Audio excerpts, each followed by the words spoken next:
आदाब नाजरीन, आप देख रहे हैं गुलिस्तान न्यूज। अभी तक का उर्दू खबरनामा लेकर मैं आपका मेजबान गौहर कुचे आपकी खिदमत में हाजिर। तफसीलात से पहले अभी तक की सुर्खियों पर एक नजर।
अब पेश है खबरों की तफसील। सबसे पहले रुख करते हैं श्रीनगर का, जहां पर एक बड़ी खबर इस वक्त आ रही है कि श्रीनगर के तुलसीबाग इलाके में अगरचे गोली चलने की खबरें मौसूल हुई थी, ताम पुलिस की जानिब से इस हवाले से खबरों की तरदीद भी की गई है। श्रीनगर के तुलसीबाग इलाके में गोली चलने से जहां अफरा तफरी फैली थी, इस हवाले से खबर आई थी और उसके बाद ही जब पुलिस की जानिब से इस हवाले से जो बयान जारी हुआ है, पुलिस का कहना है कि हमले की खबरों की उन्होंने तरदीद की है। उन्होंने कहा कि कोई हमला नहीं हुआ, क्योंकि पहले खबर आई थी कि शायद तुलसीबाग इलाके में एक ENT डॉक्टर के घर पर हमला हुआ है, गोली चली है। उसके बाद पुलिस की जानिब से बयान जारी हुआ है कि हमला कहीं नहीं हुआ, बल्कि ये जो खबर है ये अफवाह है, फैलाई जा रही है सोशल मीडिया पर हमलों की खबरें।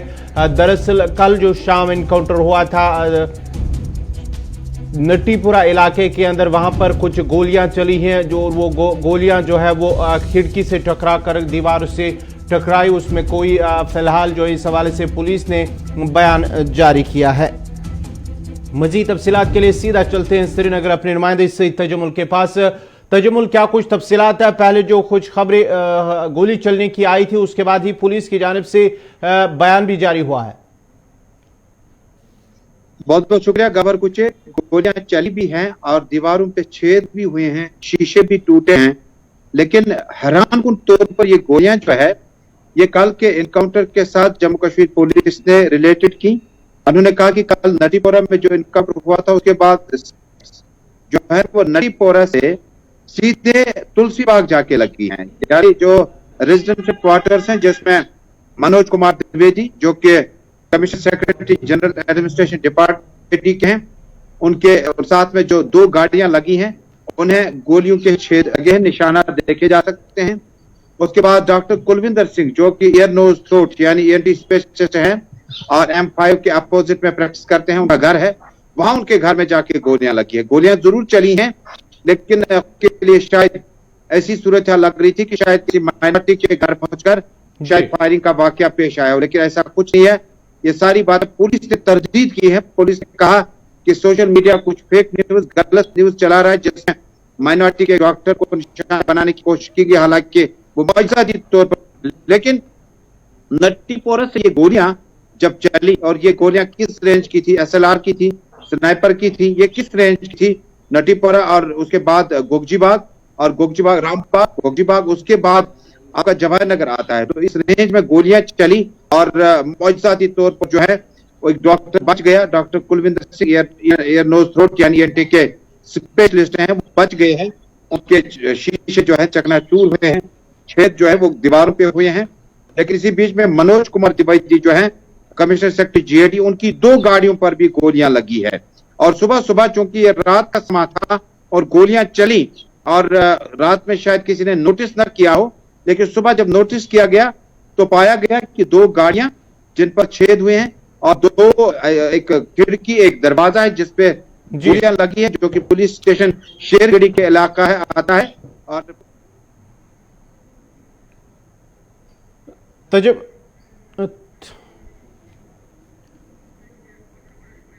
चलिए, बहुत बहुत शुक्रिया सईद तजमुल आपका। ये थे श्रीनगर से सईद तजमुल तफसीलात फराम करे थे, जहां पहले इस हवाले से खबर आई थी कि तुलसीबाग इलाके में गोली चली है। तमाम पुलिस की जानिब से बयान भी जारी हुआ है कि ये कल रात जो नटीपुरा इलाके में शाम देर गए जो एनकाउंटर हुआ है उस वक्त गोली चली है, जिसके बाद ही वो जो गोलियों के निशान वो दीवारों पर लगी हैं और वो ये जो गोलियों के निशान हैं वो कल के एनकाउंटर की गोलियों के निशान है।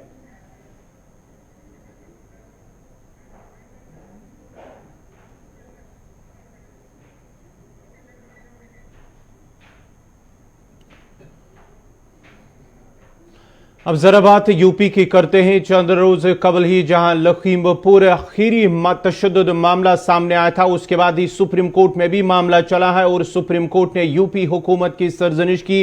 वही अब मुलजिम आशीष मिश्रा क्राइम ब्रांच के दफ्तर पहुंच चुके हैं। पुलिस ने मुलजिम आशीष मिश्रा के नाम 2 मरतबा समन जारी किया था और सुप्रीम कोर्ट ने भी इस हवाले से कल जब समाअत हुई तो यूपी हुकूमत को मामले पर फटकार लगाई। ये तो तशद्दुद मामला हुआ था, लखीमपुर खीरी तशद्दुद मामला, उस पर सुप्रीम कोर्ट ने यूपी हुकूमत को फटकार लगाई। इससे पहले भी पुलिस की जानिब से आशीष मिश्रा के नाम 2 मरतबा समन भी जारी किया गया था। उसको पुलिस के यहां पेश होना था इस सिलसिले में, लेकिन आज मुलजिम आशीष मिश्रा क्राइम ब्रांच के दफ्तर पहुंच चुके हैं।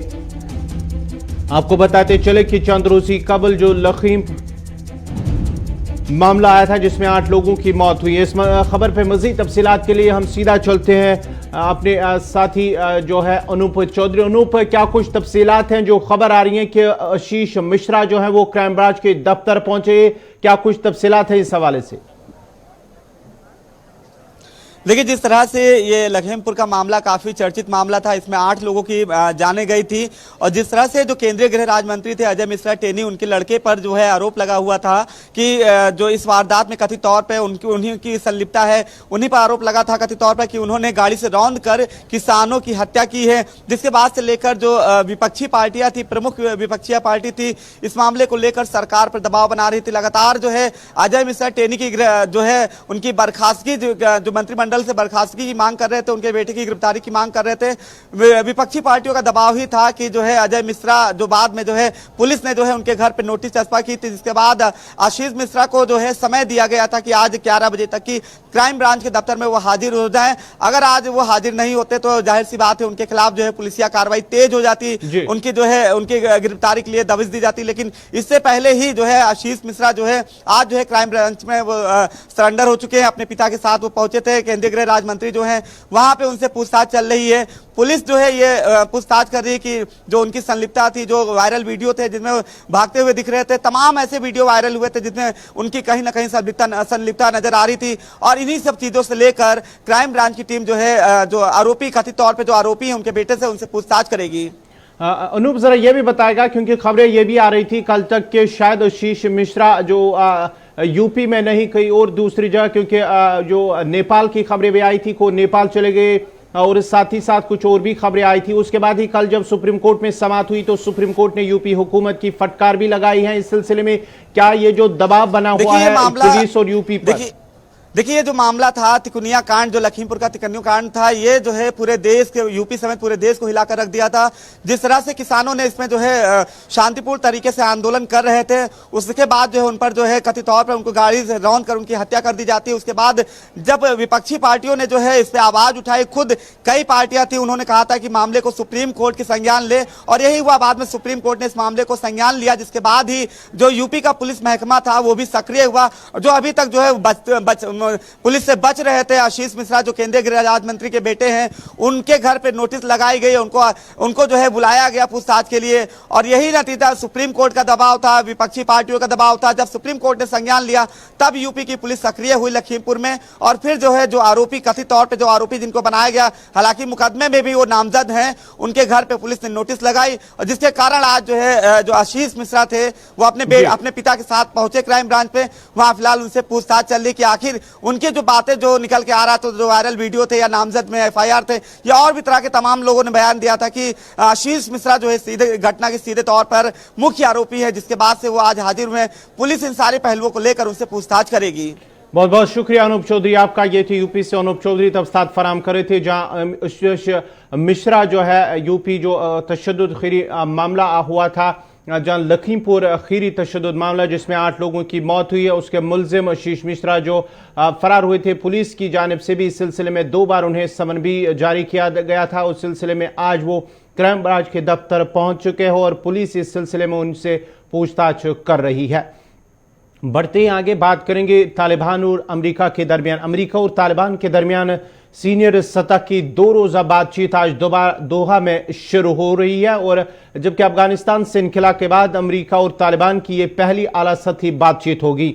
एक रिपोर्ट के मुताबिक अमेरिकी वफद महकमा खारजा यूएसएड इंटेलिजेंस कम्युनिटी के हुकाम पर मुश्तमिल है, जबकि साबिक अमेरिकी मुज़ाकरातकार ज़ल्मे खलीलजाद वफद का इस बार हिस्सा नहीं होंगे। कहा जा रहा है कि अमेरिकी वफद अफगानिस्तान से अपने शहरियों और दीगर का महफूज इनखला यकीनी बनाने और अमेरिका के मगवी शहरी मार्क फ्रेचर्स की रिहाई पर जोर देगा।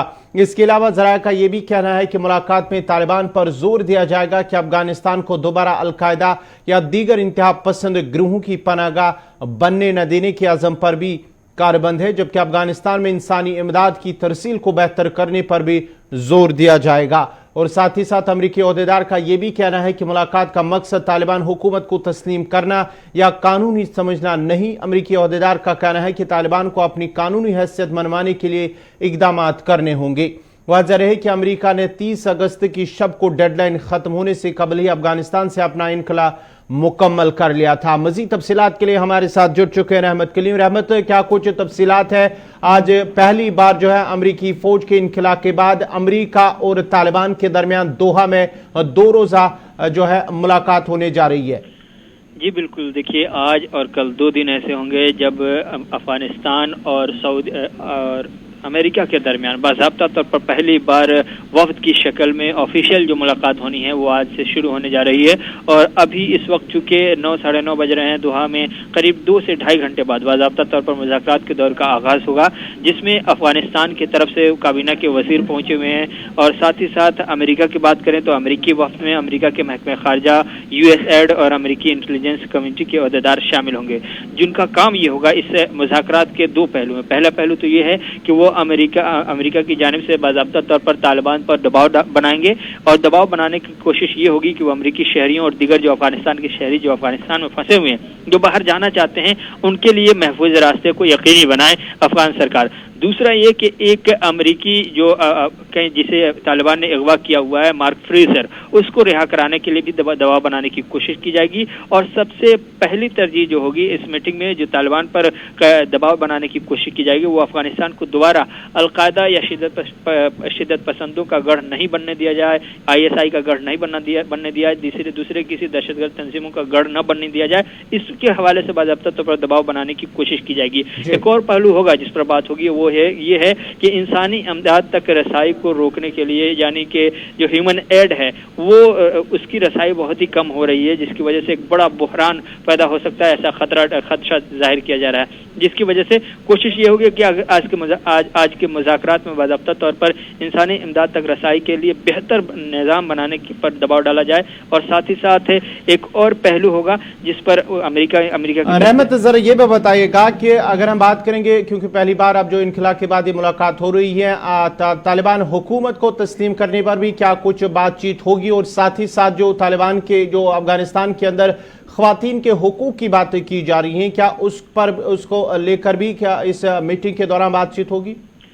ये मीटिंग जो होने जा रही है उसमें बाज़ाब्ता तौर पर तालिबान हुकूमत को तस्लीम करने के मुतालिक नहीं होने जा रही है। ये एक तस्वीर साफ हो चुकी है कि ये तालिबान को कबूल करने के इब्तिदाई आगाज के तौर पर भी नहीं हो रही है, और न ही तालिबान को की हुकूमत को तस्लीम करने या कानूनी हैसियत देने के बारे में ये मीटिंग होने जा रही है। ये मीटिंग सिर्फ इसलिए होने जा रही है कि चंद मुतालबात हैं अमेरिका के, जो मुतालबात लेकर के तालिबान के सामने पेश हो रहे हैं और उन पर दबाव बनाने की कोशिश होगी। तो अमेरिका ने पहले ही साफ कह दिया कि जब तक हम ट्रैक रिकॉर्ड नहीं देखेंगे अफगानिस्तान का, तालिबान का, उसके बाद ही हम कोई फैसला करेंगे। जब तक कि हम अमल को नहीं देखेंगे, वो कर क्या रहे हैं, कहने से नहीं, जो कर रहे हैं उसको देख करके हम फैसला करेंगे कि तालिबान को अफगानिस्तान सरकार को कबूल करना है, कानूनी हैसियत देनी है या नहीं देनी है। तो ये इस मीटिंग से इस पहलू को बाहर रखा जाए। चूंकि एक और अहम पहलू ये है कि इस मीटिंग में जो अब तक के तालिबान और अमेरिका के दरमियान रिश्ते की बहाली और मुआहदे वगैरह में सबसे पेश थे ज़ुल्म खलीलजाद, जो अमेरिका की जानिब से खुसूसी नुमाइंदा भी थे, उनको इस मीटिंग से बाहर रखा गया है। और इस मीटिंग में जो हमें खबर मिल रही है उसके मुताबिक अमेरिकी वक्त में जो महकमा खारजा के नायब नुमाइंदा खुसूसी हैं टॉम वेस्ट, ये शामिल हैं। यूएसएड के आला अहलकार जो सारा चार्ल्स हैं, इनको शामिल किया गया है। ये दोनों बाज़ाब्ता तौर पर अमेरिका। रहमत सर, ये भी बताएगा, अगर हम बात करेंगे पिछले दौर की जो दोहा में अमेरिका और तालिबान के दरमियान बात हुई जिसमें ज़ुल्म खलीलजाद हुआ करते थे, लेकिन इस बार माना जाता है कि वो आज की इस मीटिंग का हिस्सा नहीं है। जी, ज़ुल्म खलीलजाद के हवाले से तस्वीर साफ हो गई है कि उनको इस मीटिंग में शामिल नहीं किया गया है। 2 रोज़ा मीटिंग में सिर्फ 2 अमेरिकी ओहदेदार हैं, जिनका नाम हमने आपको बताया कि अमेरिका की जानिब से जो होंगे महकमा खारजा के नायब नुमाइंदा जो हैं टॉम वेस्ट हैं, ये शामिल हो रहे हैं। और साथ ही साथ यूएसएड के आला अहलकार जो हैं सारा चार्ल्स, ये दोनों शामिल हो रहे हैं अमेरिका की जानिब से चंद मुतालबात लेकर के। इन मुतालबात पर बाज़ाब्ता तौर पर अफगानिस्तान पर या तालिबान पर दबाव बनाने की कोशिश की जाएगी, और वो दबाव कितना कारगर होगी ये देखने वाली बात होगी। लेकिन कानूनी हैसियत देने के लिए, बाज़ाब्ता तौर पर तालिबान को तस्लीम करने के लिए अमेरिका की ये मीटिंग नहीं है, या अमेरिका के साथ तालिबान की ये मीटिंग नहीं है। 2 दिनों तक जो मुज़ाकरात होंगे उसमें हुकूक इंसानी की बहाली और फिर अमेरिकियों या अफगानियों के बाहर मुल्क से बाहर जाने देने के लिए रास्ते तैयार करना, हमवार करना, किसी भी किस्म की परेशानियों को खत्म करना, और एक ऐसा रास्ता बनाना जिससे ह्यूमन एड की भी रसाई हो सके, और वहां से जो लोग बाहर जाना चाहें अफगानिस्तान से, उनको भी बाहर जाने में कोई दिक्कत ना हो। बहुत बहुत शुक्रिया रहमत कलीम आपका। ये थे रहमत कलीम, तब साथ फराम करे थे जहां आज से 2 रोज़ा जो है मीटिंग हो रही है तालिबान और अमेरिका के दरमियान दोहा कतर के अंदर। आज से 2 दिन तक की मुलाकात चलेगी, और साथ ही साथ इस मुलाकात के दौरान जो मौजूद बहस रहेगा वो इंसानी हुकूक की खिलाफ वर्जियों को लेकर, या इंसानी जो ख़वातीन के हुकूक के तहफ़्फ़ुज़ की बात की जा रही, और सबसे जो अहम बात है कि अफगानिस्तान के अंदर जो मौजूदा सूरत हाल, जो बहरान इस वक्त चल रहा है, उस पर बात होगी। और साथ ही साथ जो चाहे अमरीकी या दीगर ममालिक के लोग या अफगानिस्तान के लोग बाहर जाना चाहते हैं, उसको लेकर ये बातचीत होने जा रही है। नागम चाडोरा के लोगों ने सब डिस्ट्रिक्ट अस्पताल नागम चाडोरा के अहाते में अस्पताल इंतजामिया के खिलाफ नाराजगी का इजहार करते हुए शिकायत की है कि इलाके में कायम एसडीएच में तिबी सहूलियात और तिबी अमले की किल्लत से मरीजों को काफी मुश्किलात का सामना करना पड़ता है। मकामी लोगों का कहना है कि अगरचे एसडीएच में डॉक्टरों को तैनात किया गया था, वो दूसरी जगह अपनी ड्यूटी अंजाम दे रहे हैं और एसडीएच में आने वाले मरीज मुश्किलात के शिकार हो रहे हैं। उन्होंने मजीद कहा कि सब डिस्ट्रिक्ट अस्पताल में जो तिबी सहूलियात होनी चाहिए वो नहीं है, जिसकी वजह से मरीज निजी क्लिनिकों का रुख करने पर मजबूर हो रहे हैं। उन्होंने जब जिला तरक्याती कमिश्नर बडगाम और डायरेक्टर हेल्थ सर्विसेज कश्मीर से मुदाखलत की अपील की है। उधर इंचार्ज बीएमओ डॉक्टर रोहाना ने यकीन दहानी करते हुए कहा कि आने वाले दिनों में न सिर्फ डॉक्टरों की तैनाती को यकीनी बनाया जाएगा बल्कि तिबी सहूलियात भी बहाल रखी जाएगी ताकि आने वाले मरीजों को मुश्किलात का सामना न करना पड़े।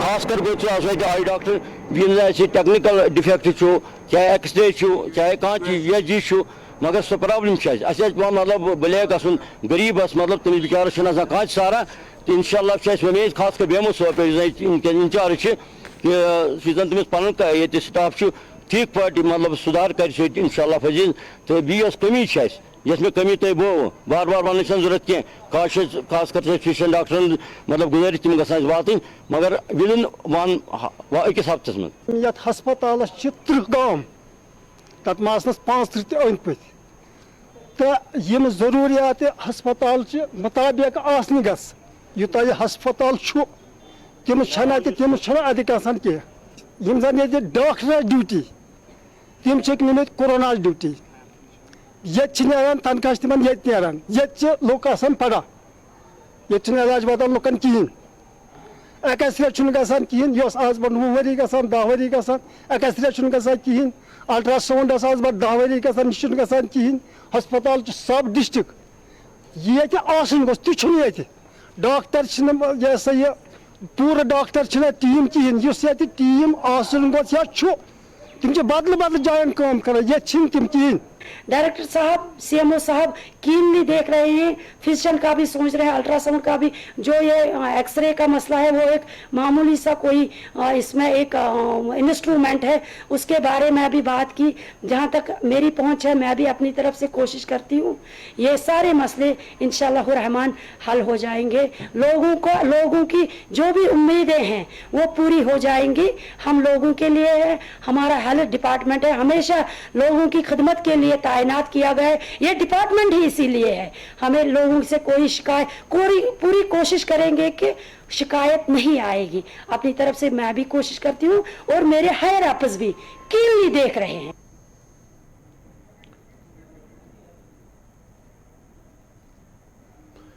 सरहदी जिला राजौरी के ठंडी कस्सी में फुट ब्रिज का एक हिस्सा गुज़श्ता 2 सालों के दौरान चौथी मरतबा जमीनबोस हो गया, जिसकी वजह से दर्जनों गांवों की आवाम को मुश्किलात का सामना करना पड़ रहा है। लोगों का कहना है कि अगरचे जिला इंतजामिया और मुतलका महकमा को बार बार आगाह भी किया गया कि पुल की सही तरह से मरम्मत की जाए ताकि लोगों को मजीद मुश्किलात का सामना न करना पड़े, ताहम आज तक आवाम के मसाइल और मुश्किलात को हल नहीं किया गया। उन्होंने अब इंतजामिया से अपील की है कि पुल पर मरम्मत करके इसे काबिल इस्तेमाल बनाया जाए ताकि आवाम की मुश्किलात दूर हो सके।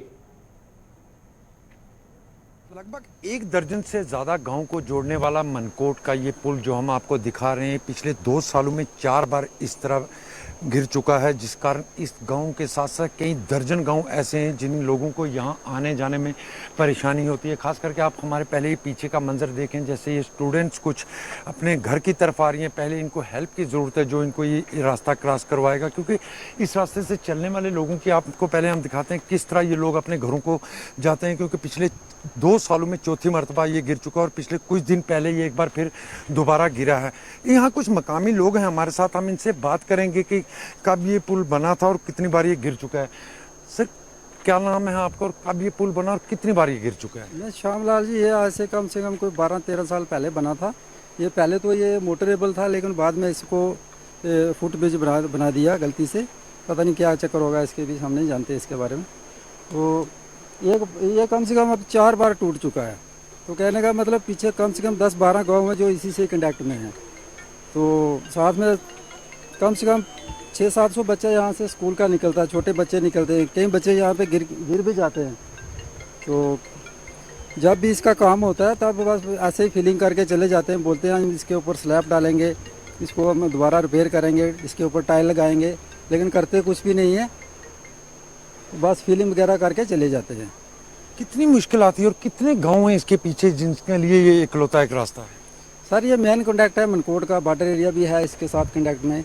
यहाँ से ये 2 रोडें निकलती हैं ऊपर से, तो मेन तो यही है सर। तो कितनी मुश्किलें आप लोगों को आती हैं, खास करके आने वाले दिनों में अगर बरसात का सिलसिला भी शुरू? बरसात में तो सर हमारा नाला क्रॉस करना बड़ा मुश्किल है, और कोई साधन है ही नहीं। पुल दूसरा जो है बड़े कम से कम 2 किलोमीटर दूर है। तो इसके साथ में सर ये गवर्नमेंट ने इतना पैसा अगर इन्वेस्ट किया है, यहाँ पे पार्क बनाया है, इतनी अच्छी जगह बनी है, आने जाने का अगर रास्ता नहीं होगा तो पार्क में सर कौन आएगा? ये हमारे साथ कुछ मकामी लोग थे जिनसे हमने आपको रूबरू करवाया, क्योंकि जिस तरह इस पुल की हालत में दिखा रहा हूँ, पिछले 2 सालों में 4 मरतबा इसकी ये हालत हो चुकी है और चंद रोज़ पहले एक बार फिर दोबारा ये इसी तरह की हालत में आ चुका है, जिससे दर्जन गांव के तकरीबन लोगों को कई किस्म की मुश्किलात का सामना करना पड़ता है। खास करके अगर उन स्टूडेंट के लिए, जो छोटे बच्चे जो हर रोज़ स्कूल आते जाते हैं, उनके लिए कई किस्म की मुश्किलात इस पुल की वजह से पेश आती हैं। हालांकि लोगों की तरफ से ज़रूर इल्ज़ाम लगाया जाता है कि 4 मरतबा डिपार्टमेंट की तरफ से, इससे पहले 3 मरतबा इस पुल की यहीं से गिरने के बाद इसको फिलिंग करके फिर दोबारा छोड़ दिया गया, और जब भी बारिश होती है दोबारा इसी तरह की सूरत हाल। लाडनू कोकरनाग के लोगों ने महकमे हार्टिकल्चर के खिलाफ शिकायत की है कि मुतल्लिका महकमे की जानिब से बाग मालिकान को कोई फायदा नहीं पहुंचाया जा रहा है। बाग मालिकान ने मायूसी का इजहार करते हुए कहा कि अगरचे मुतल्लिका महकमे की जानिब से सैंपल भी लिया गया था, हम अभी तक उसकी रिपोर्ट मंजराम नहीं आई है। उधर इलाके के लोगों का मजीद कहना था कि इलाके में फायर सर्विस के लिए एक इमारत तामीर की गई था, हम अभी तक उसे इस्तेमाल में नहीं लाया गया। उन्होंने अब जिला तरक्याती कमिश्नर अनंतनाग से इलाके की ओर तवज्जो देने की अपील की है। महकमा हार्टिकल्चर ये सैंपल तुलित जमीन से कह कसर ये शुपियन इलाक तथ डोंट पेवान, मगर बाग रोजान ठीक तोम कुल रोजान ठीक, ूंट फसल ठीक रोजान, मगर बदकिस्मती कि आव न सह सैंपल वापस कह वन अत क्या दलील यह तुंद सठा शुक्रगुजार कि तुंद वसात सत ब्रोट कुन कत सन DC साहबस DC साहब अनंतनागस तो इंशाल्लाह बे अमि मुतलक इन ऑफिसरन तह कत अगर तम ये खोलान यह दफ्तर अमुक क्या तहसील वनकस सोन गाम अगर नाव कुछ मगर हल तुम बिल्डिंग बन फायर सर्विस खतर बिल्कुल कंप्लीट बिल्डिंग तो वो पतम लटि लटन मीडिया इंसिडेंट गई तुम पत काल सुबह काल तो आज बड़ आश थमन कि हे विदिन कैंचन दोहन तक थाया उतर वन DC साहब विदिन डेज ग तन गो आज रेत तथ पुरसाना बड़ दीन डिमांड गोस मसल गल हल सर तुंद वसादत तुंद चलने हज वसादत LG गवर्नर साहबस गुजारिश कर कंसर्न DC साहब मोतबान इल्तमास तमिस कर अदबन तमिस गुजारिश कर दीन डिमांड गल हल ग फायर सर्विस। इसी के साथ ही अभी तक का उर्दू खबरनामा इख्ताम पजीर हुआ चाहता है। अपने मेजबान गौहर कुछ को इजाजत दीजिए। अल्लाह हाफिज।